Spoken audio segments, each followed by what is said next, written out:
So we'll start. You have quite an extensive career spanning across the stage, television, and cinema. What inspired you to make a career out of acting? I didn't set out to make a career of acting.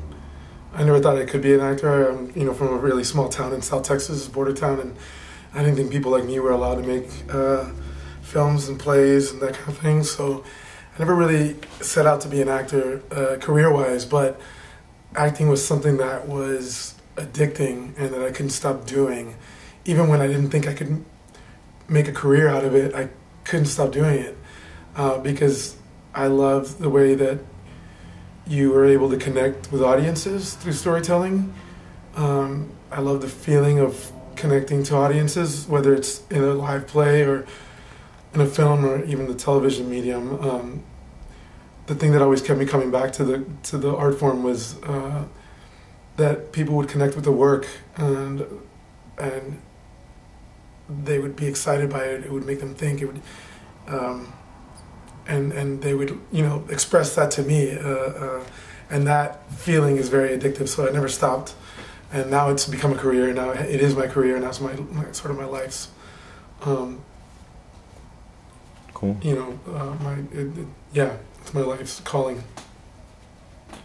You moved to New York City in 2002 and credited it as one of the wisest decisions in your career. Why do you think this is the case? I think New York keeps you on your toes. It's the kind of city that there's so many things going on here. I mean, the difference between LA and New York, LA is a kind of a one industry town. It's all of the film and television industry, whereas in New York there's a lot of different things going on. So you have constant stimulation and constant creative inspiration because there's so many things going on in the city, and no one really cares that you're an actor here. Everyone's too busy with their own lives, and consequently, as an actor, as an artist, there's just so much to draw from in this city. You're constantly being exposed to people from different walks of life, and as an actor, there's no greater gift than that. And 2022 has been a big year for you. From starring in Cha-Cha Real Smooth and Hustle to most recently The Inspection, all of these roles are vastly different, and I wanted to ask, what draws you to specific projects? It's always the script. First and foremost, when I read a script, if I'm moved by it, if I'm taken by the story, if I forget, if I get lost in the story, then I know that I'm excited about the script. And then if I feel like if this character is someone that I can bring something to, if the character is an emotional journey, if I can connect with that emotional journey, then I know that my entire being will go into telling the story, and so whether it's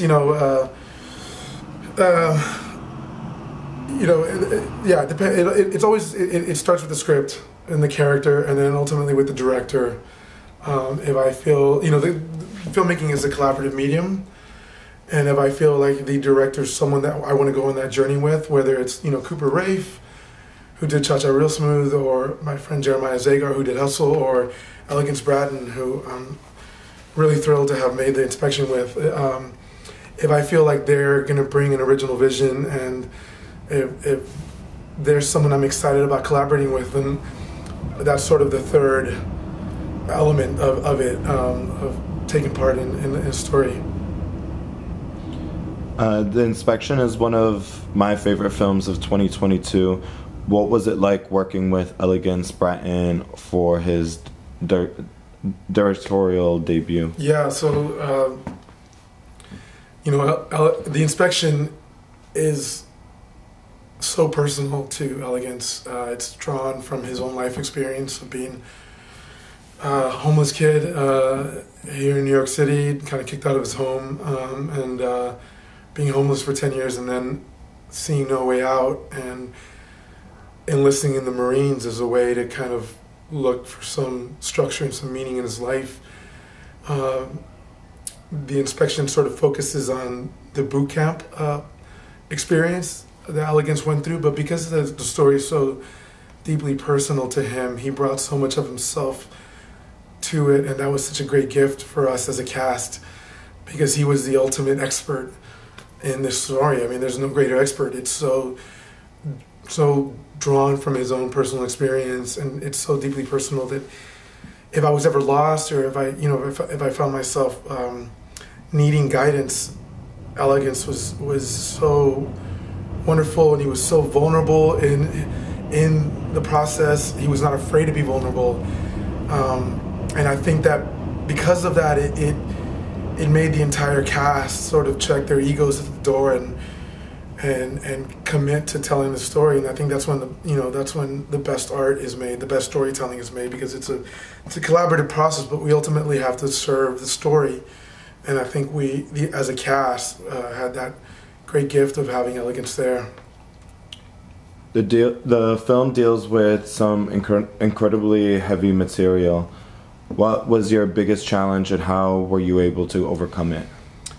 I think the greatest challenge was shooting in August of 2021 in deep, far south Jackson, Mississippi. A lot of the stuff that we were shooting was outside in this police academy in Mineola, Mississippi, a small town. And yeah, it was just physically challenging as far as like us being outside, and like a lot of time in full camo gear, and like, you know, going through these drills with the young actors playing the recruits, and Bokeem Woodbine and Nick Logan and myself playing the drill instructors, kind of hammering them and really, you know, dropping into this persona of this Marine drill instructor, which is a very distinct physical life and a very distinct vocal life, but you know, fortunately, Elegance surrounded us with all kinds of technical support. We had a wonderful drill instructor named Octavia Jones, who had served alongside with Elegance, and Octavia just kind of whipped us into shape and got us ready to whip these recruits into shape in the film. But that was I mean, that's always, I love a good challenge, and that, you know, I just wanting to stay true to the rhythm and the cadence of a Marine drill instructor was a great gift and challenge. Although you identify as straight, how do you think you were able to so effortlessly bring authentic storytelling to this queer story? I mean, this is such a beautiful story, and it's so universal. The story of an underdog, the story of a young man, you know, overcoming great adversity and odds to become a Marine, and ultimately to you know, it begins with him wanting to earn the love of his mother, but it eventually becomes the journey of him learning to love himself, and that to me is incredibly universal. I love a good underdog story, like something like Rocky. You know, I love Rocky's one of the most beautiful, you know, one of the greatest underdog stories, and I think the Inspection has the potential to kind of hit the zeitgeist in a similar way. I think we need inspirational stories now more than ever, I think, and in the story of Ellis French, who's geniusly played by Jeremy Pope, I think audiences can find the same thing I found when I was reading the script. It's this incredibly universal story, so it was very easy to connect with the story for me. What was your experience like at this year's New York Film Festival? I imagine it must have been awesome as someone who lives in NYC, as the festival celebrated its 60th anniversary. It was an absolute honor. I think Elegance, our director, met Martin Scorsese that night that we presented. It was so we closed out New York Film Festival, which was an incredible honor, and I was closing out the off-Broadway run of American Television's, a play that I was so honored to bring to life, to the stage for the first time. I haven't done a play in 8 years, and Victor Casares wrote this wonderful play, American Televisions, and it was the last weekend down at New York Theater Workshop in the East Village. we were closing the play out. So I spent the day doing all this press up in Lincoln Center and doing the red carpet with our wonderful cast and creative team, and doing the red carpet and presenting the film, and all of us on stage at Alice Tully Hall in the Upper West Side, and then like running down, on this incredible high of presenting the movie to a New York audience at this institution that has meant so much to me as a New Yorker over the years, having seen so much theater and film and even dance and music up at Lincoln Center, and I was on this incredible high, and then jumping in a car and hauling ass down to the East Village and having to ground myself to tell this story about this young undocumented family in 1990s America, wanting to honor that story, having a curtain call, going backstage and having to get back in my suit and being groomed, and then running back uptown so we can do the Q&A, and it would be up there with Jeremy Pope and Gabby Union and Elegance and Chester and Effie Brown and our entire inspection team, and then going to the party. That was just like, it was the kind of night every actor I think dreams of, and certainly every New York actor dreams of. What are you working on next as we reach the end of 2022?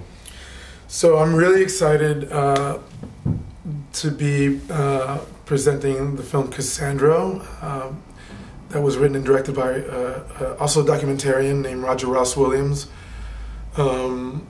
with Gael Garcia Bernal in the leading role.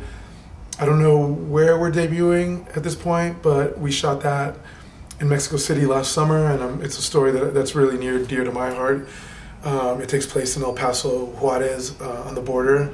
I was born and raised on the border, so to bring a story that's very bicultural and binational and about this very fascinating character, I'm excited about that. I also shot a film this summer called Miguel Wants to Fight for Hulu with a director named Oz Rodriguez and a wonderful young cast.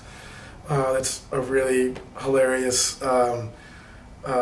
it's based off a really hilarious script written by Shea Serrano and Jason Concepcion, and those guys are really funny, and I'm excited to see where their careers are going, because this film is ridiculously funny. It's like a wacky teen comedy, but then it's got a lot of heart, and it's a commentary on masculinity and machismo, and I called Vampires versus the Bronx that was on Netflix that I really loved, and this is his follow-up to that film.